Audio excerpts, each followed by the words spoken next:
উপমহাদেশের জাতীয়তাবাদী নেতা, বাংলাদেশের 18 কোটি মানুষের আশা আকাঙ্ক্ষার প্রতীক। সেই ষড়যন্ত্র আমরা বিগত দিনে মোকাবেলা করেছি, আগামী দিনেও আমরা ইনশাল্লাহ মোকাবেলা করব। সেই কারণে আপনাদেরকে বলতে চাই, লালপুর বাগাতিপাড়ার সমস্ত মানুষ, গরিব মানুষ, এই মানুষগুলাকে আমাদেরকে সংগঠিত করে রাখতে হবে। এই মানুষের জন্য আমাদেরকে কাজ করতে হবে। আমার হিন্দু মা বোনেরাও অনেকে এসেছেন লালপুর বাগাতিপাড়াতে।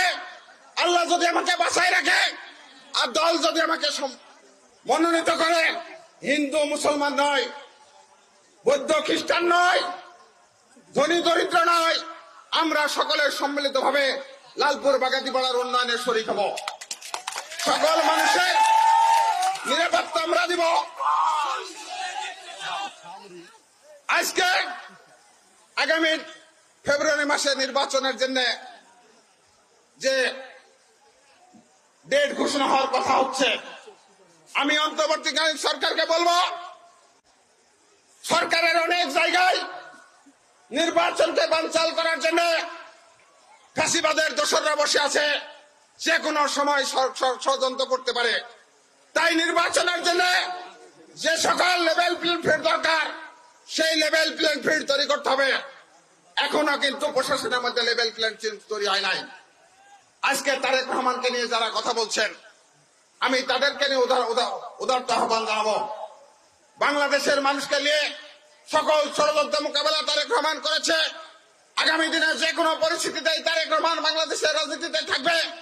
যদি তারেক রহমান যদি নেতৃত্বে না থাকে, বাংলাদেশের নেতৃত্বে যদি না থাকে, আপনারা অনেকেই রাজনীতি তো দূরের কথা, বিগত দিনে করতে পারেন নাই, দেশেও থাকতে পারবেন না।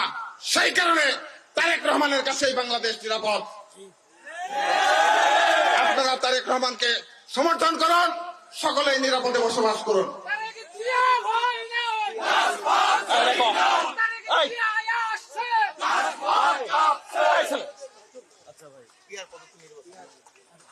সংগ্রামী নেতৃবৃন্দ, আমি দুঃখ ভারাত্মক একটা কথা বলতে চাই। গতকালকে আমাদের প্রয়াত নেতা, আমরা বারবার যাকে ভোট দিয়ে নির্বাচিত করেছিলাম, আপনারা যাকে ভোট দিয়ে নির্বাচিত করেছিলেন, জনাব ফজলুর রহমান পটলের মৃত্যুবার্ষিকী গেছে। অত্যন্ত দুঃখের সাথে বলতে চাই, যারা ফজলুর রহমান পটলের নাম ব্যবহার করে নিজেদেরকে প্রতিষ্ঠা করতে চান, কালকে অনেকেই তার কবরটা জিয়ারত করতে চান নাই। এটা অত্যন্ত দুঃখজনক। আমরা দেখেছি ছেলে বাড়িতে কিছু সংখ্যক লোক নিয়ে আপনার মাগফিরাত কামনা করছে, বাকি অনেকে এমপি হতে চায়। এমপি হওয়ার জন্য লক্ষ্মীপুর থেকে লোক হায়ার করে নিয়ে আসে, মাদারীপুর থেকে লোক হায়ার করে নিয়ে আসে, সকলে এসে এমপি হওয়ার এই মধুটা নিতে চায়। অথচ যে বাবাকে পরিচয় দিয়ে তারা এমপি হতে চায়, সেই বাবার কবর জিয়ারত করতে কিন্তু কালকে আসে নাই। আমাদেরকেও দাওয়াত দেয় নাই। অবশ্যই বললে আমরা যেতাম, কারণ আমাদের রক্ত ঘামেও সে এমপি হয়েছিল। আজকে যে নেতা নেত্রী এমপি হতে চায়, রাজনৈতিক বাবার কবর জিয়ারত করতে আসে না মৃত্যুবার্ষিকীর দিনে, তারা লালপুর বাগাতিপাড়ার মানুষের কি কাজ করবে? এটা আপনাদের কাছে প্রশ্ন রেখে গেলাম। আজকে 1 বছরে এমপি না হতেই লালপুর বাগাতিপাড়ার প্রায় 200 নেতা কর্মীদেরকে মামলা দিচ্ছেন। লালপুরের কিছু নেতা, বাগাতিপাড়ার কিছু নেতা, কিছু হলেই বিএনপি, তার পছন্দের নেতা না হলে বিএনপি নেতা কর্মীর নামে মামলা দিচ্ছেন। শুধু মামলাই দেন নাই, প্রশাসনের সাথে যোগ সাজছে, তাদেরকে জেল পর্যন্ত খাচ্ছে। এখনো এই বাগাতিপাড়াতেই দেখেছি কয়েকদিন আগে। আর এমপি নমিনেশন তো ডিক্লেয়ার করবে তারেক রহমান। বিগত দিনে খবর ছিল না, হঠাৎ করে এরা এমপি ক্যান্ডিডেট ঘোষণা করছে, রাতের বেলায় কার বাড়িতে কারা নিজেরা গুলি করছে, আবার ছাত্র দলের সভাপতিকে জেলে দিচ্ছে। লালপুরের ছাত্র দলের আহ্বায়ক তারাই বানাইছে, এখনো সে জেলে আছে। আজকে যদি এই অবস্থায় যদি বিএনপির নেতা কর্মীদেরকে জেলে খাটাতে পারে, তার আল্লাহ না করে ক্ষমতা যদি পূর্ণাঙ্গ পায়, তাহলে লালপুর বাগাতিপাড়ার মানুষ কোন অবস্থায় যাবে আপনাদেরকে নিজেদেরকেই ভাবতে হবে।